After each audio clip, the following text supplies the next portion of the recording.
So, hey, welcome everybody.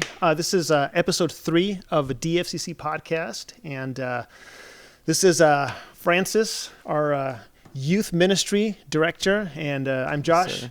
I'm the lead pastor here at Downey First Christian Church, and we got Morgan back there in the controls. Our unofficial official producer. That's right. That's right. So, hey, Francis, welcome back, my friend. Hey, thank you. How was your trip? So, for all of you who don't know, my family lives in a peculiar place in the world. It's this place, I think it's in the United States. It's called Alabama. Just kidding. But no, yeah, so my family lives in Alabama. They moved out there like 6 years ago. So for those of you watching who don't know, I go visit them frequently. Praise God, I was able to safely travel during COVID.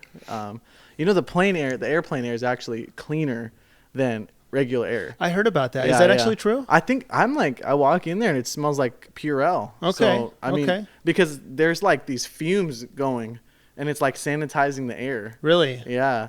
And you're not sitting next to anybody. The plane is all distanced. Okay. And everyone's wearing masks the whole time. And literally if your mask goes below, my mask went below my nose for like a second, and they called me out on it right away. So they're like strict on it. Okay. So, Did they give you any food? How long was the flight? There's no direct shot to Alabama, so I had to go to Atlanta and then from Atlanta go to Alabama. Okay. But it was like total 5 hours. Oh, that's not bad. Yeah, it's not bad. It's not bad. Yeah. So what's the how long were you gone for? A week. A week. Okay. Yeah. So how was your time there? It was absolutely amazing. Yeah. It was just, I don't really have family here, so it's kind of it was gonna be difficult to not be with my family for Christmas. So yeah, of course. I'm really grateful that you allowed me to go. Absolutely. So it was so awesome. We kind of just stayed home. My family and I just stayed low key, watched our live stream. Nice. On Christmas Eve. Nice. And so yeah, we just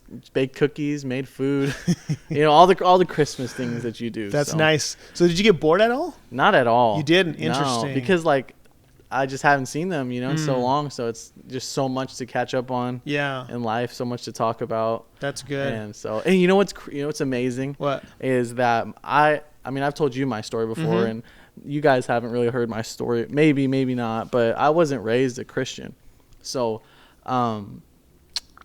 it was crazy to go there and see that my family, they're all now Christians. So I've told you that before. Yeah. But it was way more evident this time to see all of them just my sister tells me she watches Stephen Furtick every day during her lunch break. No way. Yeah. She's like, I love Stephen Furtick. I'm like, wouldn't have guessed it. Right. But that's great. Right. And so that was weird for you to see. it was weird, but it was the biggest blessing I've ever seen. And then my grandpa wanted a Bible for Christmas, and so did my sister. And I'm like, that's so unusual. That's but amazing. I love it. It's a blessing. God is definitely, he's working. So that was probably the highlight, is to see, and also to see we did an online service and to see my family worshiping in our living room. Wow. Like they had been doing this for years, and that's amazing. It's crazy. That's amazing. Yeah. What about social media and stuff like that? Did you take a break from that, or? No, I didn't. I mean, I was on it, but I wasn't really on my phone, not nearly as much as I am here. Yeah. When I'm here, because I was just with my family. It was just nice to just be with them and watch a Christmas movie here and there. What movie did you watch? We didn't watch a Christmas movie. We watched Star Wars. You did? Watched a lot of Star Wars. Oh, how fun.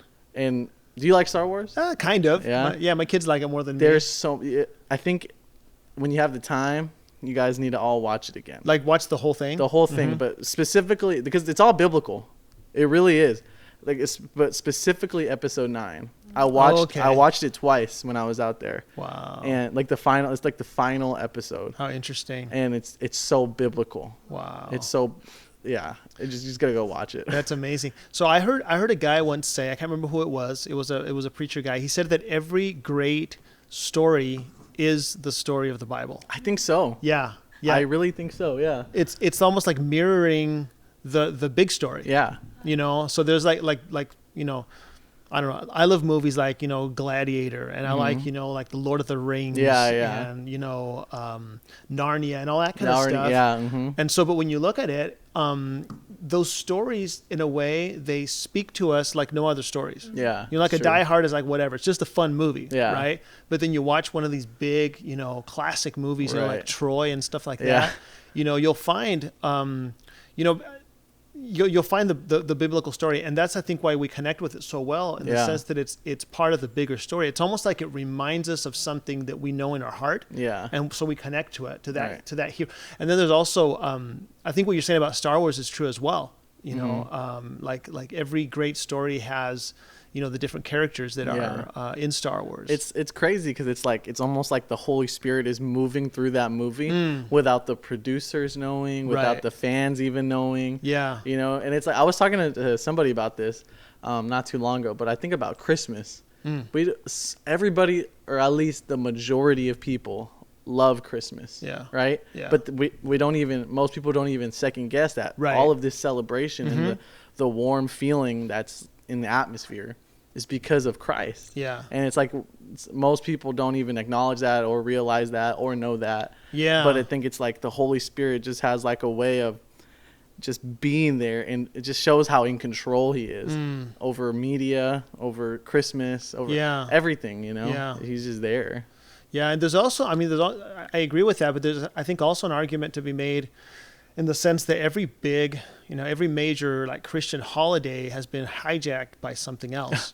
You know what I'm saying? Yeah. Like Christmas, the big story about, the birth of Jesus, but then we've got Santa Claus who takes all the glory, right? And then we've got the Easter story, which is the death of Jesus, and then we've got the Easter Bunny who takes all the glory. So it's almost like these big Christian moments have been, in a way, high. I'm not against the Easter Bunny. Right. I'm not against Santa Claus. I'm not. I'm really not. But in a way, it's these things tend to be, distractions. Yeah, and it hijacks for a moment because when the kid realizes Santa's not real. Oh, and if you're a kid listening Santa's not real. I'm sorry, dude. He's so real. He is so real. We'll cut that part out. We'll cut that out. Sorry, kids. Once they figure out that he's not real, the magic in that way is gone. Yeah. Like I remember when my sister found out that Santa wasn't real, she was so distraught. Really? Yeah, but it's just like, but then now does Christmas doesn't go away. Yeah. It's there, and you get thankful for your parents, you get thankful, and then on the bigger picture that God gave you those parents. Right. It's like Santa Claus hijacks it for a minute. But so when you have kids, are you going to tell your kids that Santa isn't real? No. You're not going to They have to know about Santa. They have to know about Santa. They have to. Okay. No, I don't know about the Easter Bunny. I don't know. What does he do? Like, do you know, Morgan, what he does? I don't know what he does. Where do those eggs come from? Why is the bunny laying it? Is he laying eggs? Is he laying them? I don't know. That's a lot of eggs to be laid by one single bunny. And why is there chocolate in them? Yeah. And sometimes money. But you know that there's a Latino version? Do you know that the Latino version is actually a rat? Did you know that? Did you know that? No way. Seriously, it's not. Dude, I am dead serious. I grew up in South America as a missionary there. Wow. And it's el ratoncito, which is a rat. It's a rat. What does he do? He has eggs too?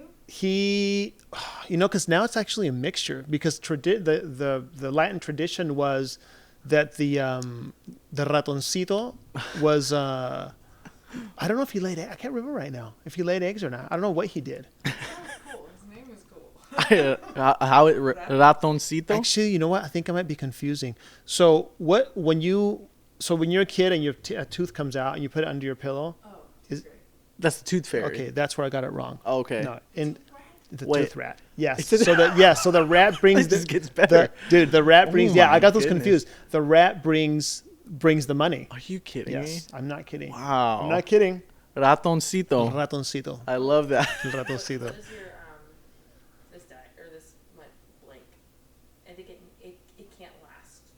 Oh, the phone? Okay. Oh, man. Do you want to put your password in? Yeah, just give me the phone. I'll do it. See, this is live. This is one of our values here is we want everything to be the way it is. So paused. Oh, so it just paused because of bad connection. Okay, there it is. Okay. There we're back. There we go. We're back. Yeah. Are we good on the camera? I think you might have accidentally hit the camera. The camera's going Is it? Huh? It's red. If it's red, it's good. It's good, right? If it's red, it's good. Okay. Cool. So I have a question for you. All right. And you don't have to answer it in one phrase or whatever. Just what has, so 2020 is bye-bye. Yeah. Bye 2020. Thank See goodness. you. See you. Nice to meet you. Yeah. Right? What would you say is one of the things that you learned From that 2020 taught you? Wow, man. What didn't 2020 teach me is the thing, you know? Yeah. What didn't it teach me? I think the number one lesson I learned in 2020 is I have everything I need. I have everything I need. And I learned what's most important. And what's most important is my family, my friends, obviously the word, the Lord. Like, because really, and just to be bold, like, this tested your faith as a Christian. This tested my faith as when we can't meet in person, when we can't come to our buildings, is it actually real?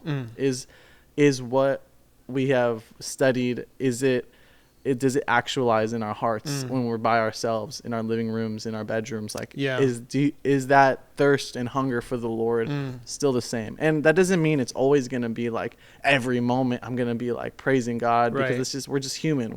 That's just not how we're wired.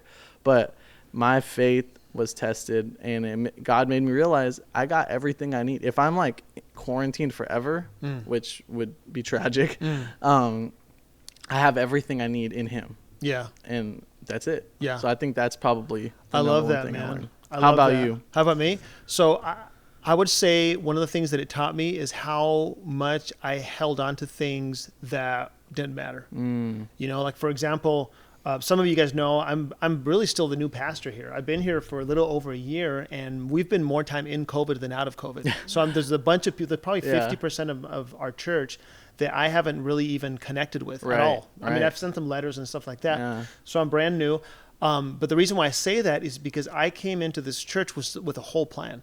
Like a whole plan. Like this is year 1, this is year 2, and all of a sudden everything was out the window. So the thing that I believe God is working in me, and He's still working in me, is the sufficiency of Christ. It's exactly what you said. Is Christ enough? Is his coming into the world, His perfect life, His death, and His resurrection enough for me? Right. Like, is He all that I need? You know, if everything fails, am I still good? Right. So this is, in my opinion, something very, very small, what we went through, compared to what it means to actually be persecuted. And we talked about this a little bit. 100%. Because one of the things that we've been struggling with a lot is the whole idea of, when do we come back inside? Because for those of you who don't know, we've been doing church outdoors for about 8 to 9 months. My goodness. Wow. We went indoors for a couple of weeks. We went in for like 3 weeks maybe. Yeah. It was all social distance. We had 3 services. It was super awkward. Then we went outside. We've been doing it for 8 months. That's unbelievable. 8 months outside. By. So we have outside, and then we have people that come in their cars, and then we have online. And so we've been trying to decide what to do, because some churches have been, you know what, forget it. We're just going to keep going back inside, and they've had outbreaks and they've had different things happen. Right. I'm not criticizing them. It's their freedom to decide whatever they want to do. Yeah. We decided to stay outside. Regardless, we're just going to stay outside. We did it because we thought that was the best. Plus, it was simply illegal. Like, we couldn't legally do it. Right. Even if we felt that we had the right to do it, it was simply illegal. And so we talked about it, and we defined as, because some people think that what we're going through as a church is a persecuted church. Like, we're being persecuted. I don't believe that. Yeah, I think that persecution for us, the definition of persecution is when we are no longer allowed. And in other words, the government is making us disobey God. Like, if they say you can't baptize, you can't read your Bible, you can't evangelize, you can't preach the word, we're being persecuted. Yeah. We're doing it anyway. Right. This is not the case. So the case is we have to be outside. Now, if someone tells us we can't do these things, then that's a different conversation. Right. So we've been navigating this whole thing. It's been wild. The problem is now we can go inside. We can go inside. We can now legally go indoors. Right. You know, that's what the government determined. I don't know the details of how it worked out, but the Supreme Court overruled some things that allows us to go back inside. Yeah. So we're at this crossroads right now, trying to make a decision. Trying to figure it out. So I want you to tell me now, what do we do? What is the answer? Or Morgan, you could tell me too. Oh, man. Hey, guys. Well, It's a good question, right? It is and you know, if you're watching online or if you're on Facebook, by the way, for our YouTube watchers in the future, Yes. you are joining us. Yes.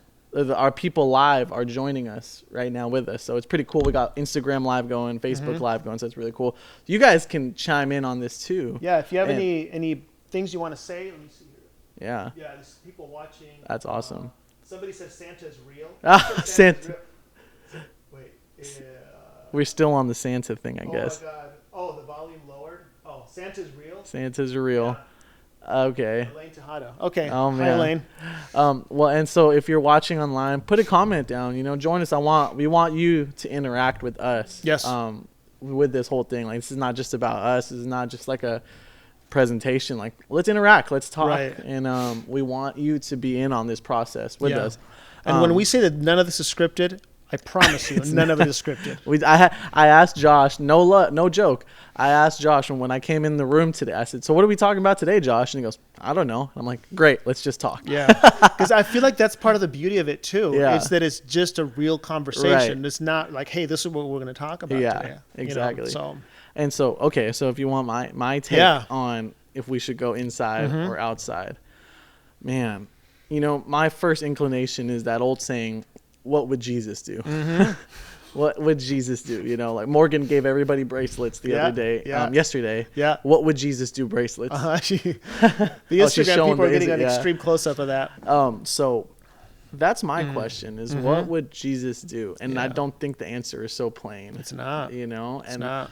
I think we got to look at our congregation, the safety of our congregation, but also like, so back to Star Wars, and this is where I'm telling you, this thing is just. I was taking notes watching. We do the gospel according to Star Wars. According to Luke Skywalker. Yeah. I was excuse me. I was taking notes while watching the movie. I'm not, no joke. Wow. No joke. And so there's this part in the movie where it's towards the end. And so this guy, the overlord ruler of evil, Emperor Palpatine, he represents full evil.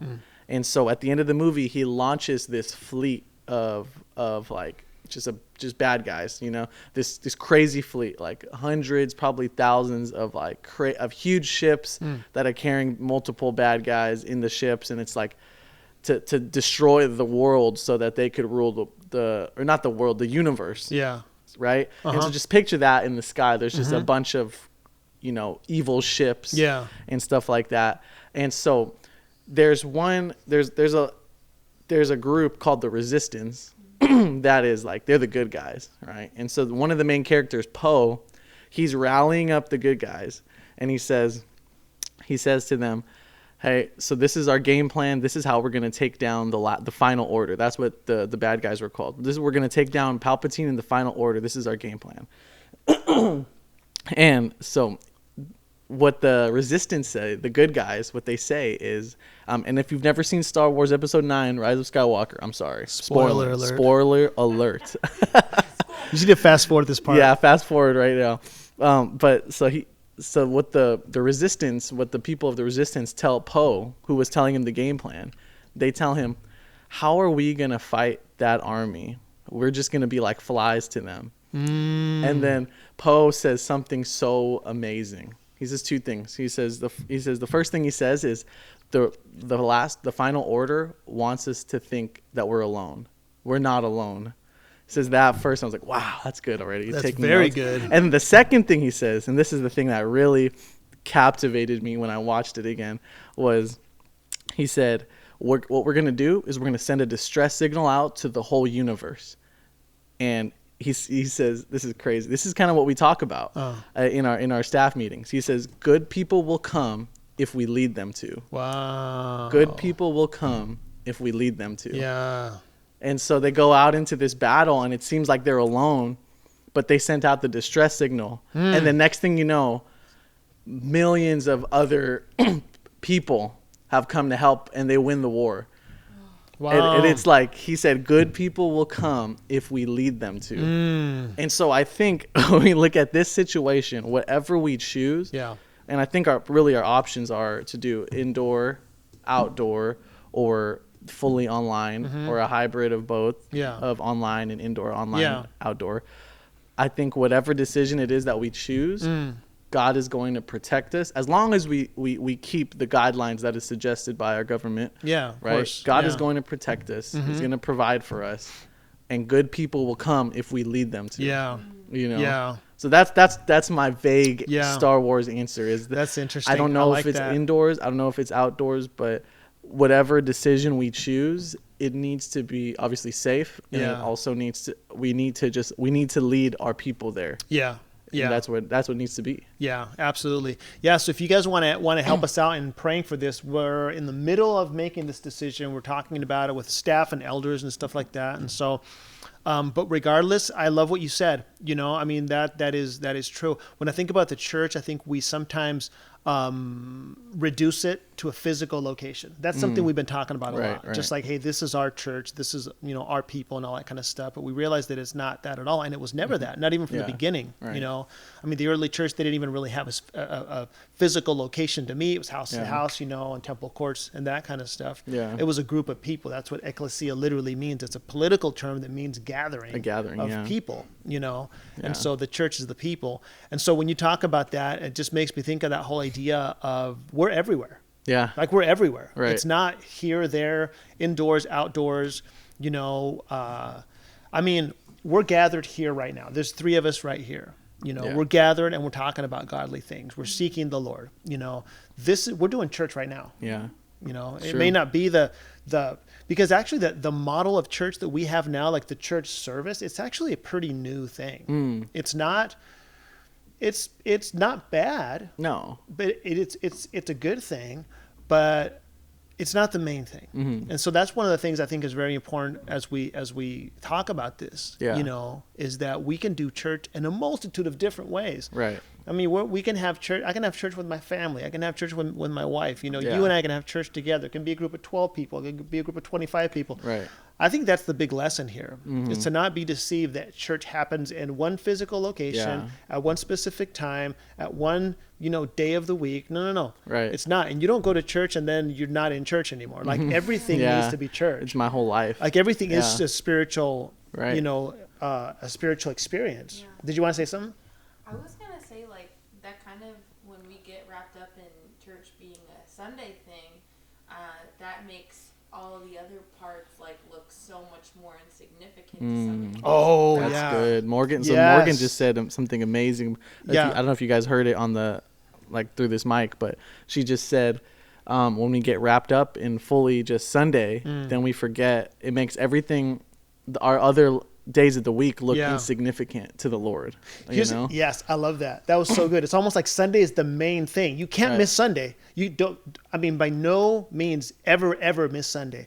If you miss a growth group, it's like it's bad, but it's not as bad. It's not as bad, right? Yeah. And then if it's something like a service thing, it's like, okay, but at least go to, so that there's levels. Right. Yeah, I love what you said. It makes me think of one of the things that I used to fall into when I would do counseling. I don't know if I ever did this, but I definitely heard people doing this. They would be counseling someone and they would divide their lives in two halves.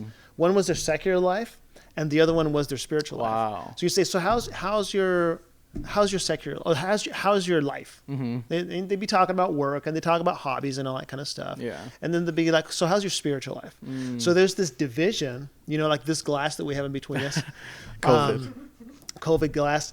So there was this assumption that you had basically 2 lives. One was the spiritual and then one was the secular, right? But then when Jesus dies on the cross, he says it is finished, and then the veil is ripped open, and now we can access directly into and God is everywhere, and we're the temple, right? Our body is the temple of the Holy Spirit. So wherever we're at, there's the potential of making that interaction a spiritual interaction. And I think that's what we're called to do.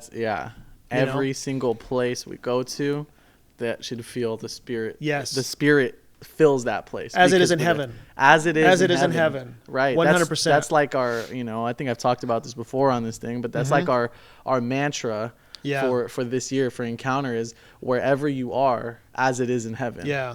It's like if you're in a coffee shop, if you're at IKEA, I don't know why it's IKEA, but I don't know what kids are going to IKEA, but you adults listening, you know, furnish your home.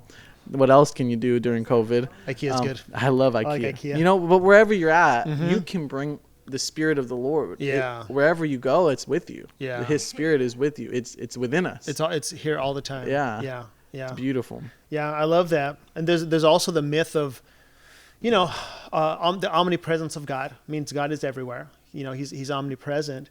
One of the mistakes that we can make also, it makes me think about worship for some reason. Like a worship leader just really brought the presence of God. I'm like, that's not, what are you even talking about? You know what I'm saying? It's weird. Right. I think there's certain worship leaders that make you more aware of the presence of God because of how they worship and how they don't make it about themselves. And it's just kind of this worshipful moment. But I've literally heard people say, dude, that worship leader, he or she, they just brought the presence of God. I'm like, no, he was here before any of us showed up. Yeah, by the way. He's been here. Yeah. And then on the flip side, they'll say something to the effect of, that guy or that girl, they led worship, and that was like, the Holy Spirit wasn't even in the neighborhood, Right.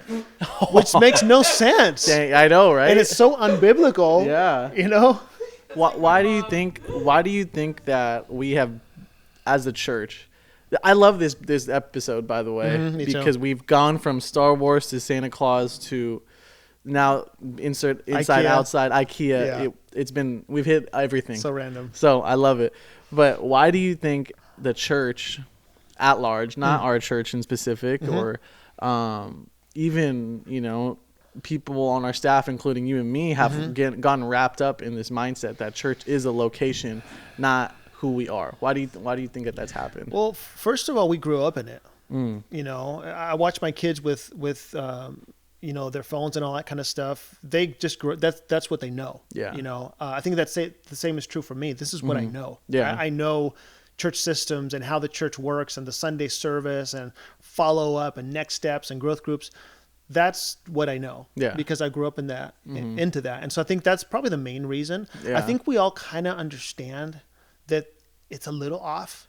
I think if you ask anyone, they're gonna admit that it's not necessarily a biblical model. It's not that it's anti-biblical, right? But you're not taking the biblical model and like if Jesus walked into church one day, he just walked in. Yeah. Here's a question. If Jesus walked into church one day, like physical Jesus, walks in and he looks around at the church, he looks at this space, he looks at what we do on Sunday, all that kind of stuff.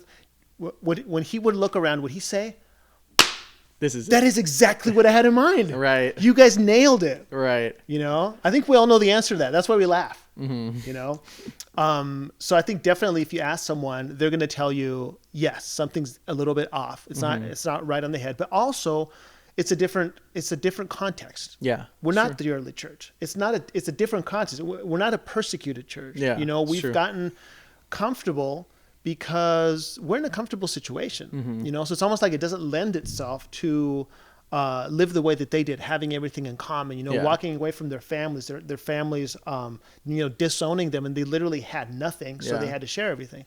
But to answer your question, I think the reason why we stick to this model is because it's kind of worked. I don't know if it works that much anymore. Yeah. There's the whole community church movement. Bill Hybels in the 90s was a big guy that he had his church Willow Creek, and he came up with all these church systems that were business models that really worked, to make, because here's the other question. What's the definition of success for a church? Right. What is a successful church? Yeah. Yeah. I don't think it's just, it comes. Right. I think how do you measure? Is there a metric? Is there a metric for success for a church? I mean, I think numbers don't lie to a degree. Yeah. I think to a degree you should have people coming to your church. I think you should have like X amount of people for whatever thing you're doing, for whatever project, whatever serve thing, whatever service you're doing. I think you got to have the systems in place. It has to be that way. Yeah. For organizations' purpose. Even Paul talks about that in 1 Corinthians.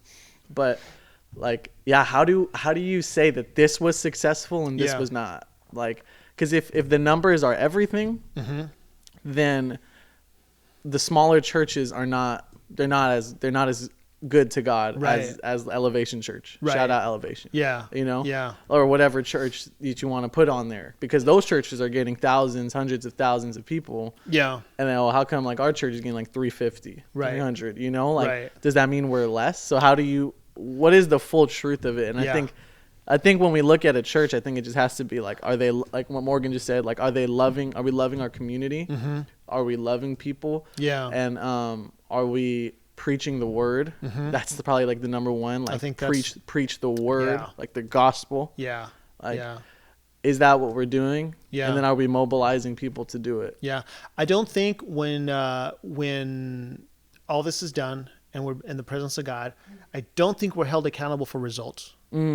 I think we're That's a held great accountable point. for obedience. Yeah. Right? So Yeah. whatever you have this put in front of you in your hand to do that with all your might. Yeah. Regardless of what it is. If it's Yeah. raising children. Because I think one of the mistakes that we also make is that we reduce people's potential into the church. Sounds really bad what I'm saying. What I'm trying to say is that, like, in our church, we've got this year we're going to have 10 serve teams. So there are 10 different teams with leaders and these different like slots that people can serve in. Yeah. And that's great.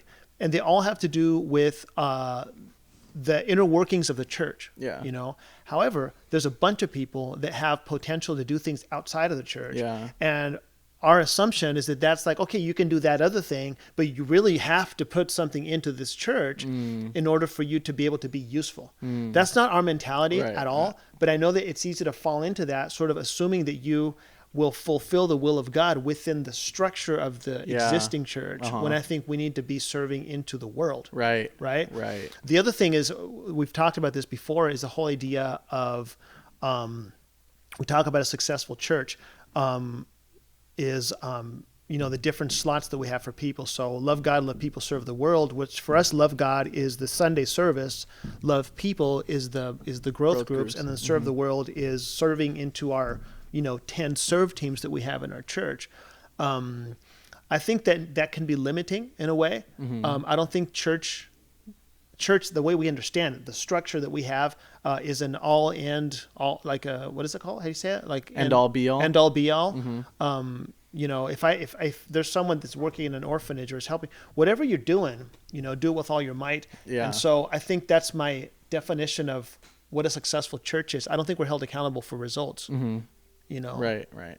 Maybe our calling in life was to preach the gospel to one person. That person received Jesus. Have you heard the story of oh my gosh, how can I blank on this man's name? The biggest preacher ever. What's his name? Billy Graham. Oh, There yeah. you go. Billy Graham. Thank you, Morgan. I'm like, how could I blank on that? I couldn't think of it either. Yeah, Billy Graham. I was like, wait, who's that? I don't know if this is a true story. Okay. But somebody told me this story. My friend Josh. Oh, you remember my friend Josh Letta? Yeah. Shout out Josh Letta. Shout out. We love you. He's a youth pastor in Texas, so that's awesome. So he told me the story of Billy Graham, and so there is this guy who, and this really goes for anybody. Like, you can make this impact. You can make this impact. You don't have to be a pastor. You don't have to be a preacher to make this impact from the story that I'm about to tell right now. So there's this guy. He had a vision from God and was like, he felt like God was telling him that, hey, you're gonna reach millions of people. And so he was like, okay, I'm gonna throw on a crusade. And so he throws on this crusade, like a 5-day crusade. And the first day, there's like 1,000 people that show up. Amazing. But only like 200 people get saved. And then that sounds awesome, right? 200, that's a lot of people. That's a lot of people, yeah. Right? But he's thinking, God, I thought I'm going to save 1 million people. What the heck? What do you mean? And then so the second day of crusade, 1,000 people come, 100 people get saved. So it gets cut in half. And he's just like, what the? I'm only at 300, God. And then, so forth until the final day when there was day 5 and only 2 people got saved. But one of those people was apparently Billy Graham. There you go. And that's it right there. Yeah. Because it may not happen, the love that you spread in the coffee shop or at your job, Correct. whatever you're at. You might influence that person, but that person might influence millions of people.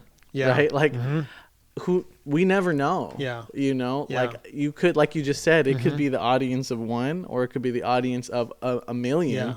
But whatever God's placed in front of us Yeah. has to be like, that's what we have to steward and Absolutely. take care of. Absolutely. So whether that story is true or not, the principle can stand. It's absolutely right. Right? Yeah, because we've got the message I preached on Sunday. We talked about one of our core values as a church is excellence is our standard, and I think that's the perfect definition of what excellence is. It's not perfection. It's not reaching an amazing goal. It's whatever you have in front of you. You do the best with what you have. Right. So you got the parable of the talents. One guy got 1,000, another guy got 2,000, the other one got 5,000. The 5,000 doubled it to 10. The 2 doubled it to 4. Yeah. And then the 1, he dug a hole in the ground and hid his talent. So then the story ends up, they're all congratulated except the guy with the 1, and the guy that even the 1 that he had was taken away from him. And so if you're a 2-talent person, you're not going to be held accountable for the 5-talent person. If you're a 5, you're not going to be held accountable for the 2. If you're a 1, you're not going to be held accountable for the 2 or the 5. Yeah. Whatever you have in front of you. So I think we can get caught up in that, with comparison and also with feeling like we're entitled to have more than what we have, or we're comparing ourselves to other people. Well, I'm not going to be held accountable for Morgan's talent. She's going to be held accountable for that. I'm held accountable for what I have. You're held accountable for what you have. Right. So you do the best with what you have in front of you. Yeah. I think that's in a way, the way that we're going to be judged is going to be like that. Right. Not, hey, you should have reached all these people. No. Yeah. What is it that I asked you to do? What did I put in your hands to do? So yeah. That's good. Yep. That's good. Good stuff, man. How long have we been at this? I don't know. 36. I think we're good. Yeah. Yeah, you feel good? Yeah, we can end the episode there. Is there anything else you want to share? I think maybe just if you have a name for us, please let us know. We've gotten a couple names. Yes. I think the lockdown was but a I good one. think the lockdown. I mean, if I'm gonna cast my vote, I'm casting my vote for the lockdown. So let us know if you hate the lockdown. Yeah. Because if you absolutely hate it, we'll listen. If you're okay with it, we'll just probably call keep it the Lockdown Podcast. And it's like, I think we could put the podcast could be called the Lockdown : locking down X, Y, and Z. I don't know what it could be. What? But, you know? What do you mean? I don't understand. Like, you get what I'm saying, right, Morgan? So when you say like I'm gonna lock down, like, let's say I'm gonna lock down my emotions. That means I'm gonna get control over it, or I'm gonna get control over my finances, or I'm gonna get control over my whatever. Yeah. Yeah. So maybe that could be Maybe. the lockdown : locking down our topic, or our locking down. Yeah, or that's the name So of the not episode. just a number, like episode 1 or 2, just Yeah. like the lockdown, and then you put the subtitle. Yeah, to it. and Okay. then the subtitle is for, like, let's say today, locking down COVID-19 and the church crisis, Right. or whatever. Right. The lockdown, locking down IKEA. Yeah. How Star Wars relates. Yeah, just right. Yeah, Right. Okay. locking down Santa Claus, the Easter Bunny, Star Wars, and COVID-19. That might work. or something like All that. So let us know. What did they Okay. say? You like the lockdown? I don't. Oh, I'm scrolling down. Yes. Yes, the lockdown. Yes. I think that's a yes for the lockdown. Okay, cool. I think. Okay, we'll see. All right. Well, hey. Hey, love you guys. Thanks Love for you guys. watching. It Appreciate was awesome. Thank you, Josh. Yeah. Always a pleasure. Thank you, Francis. Awesome. All right, Morgan. Have a good one. All right. Love you guys. Peace. Take care. Lockdown, maybe. Lockdown.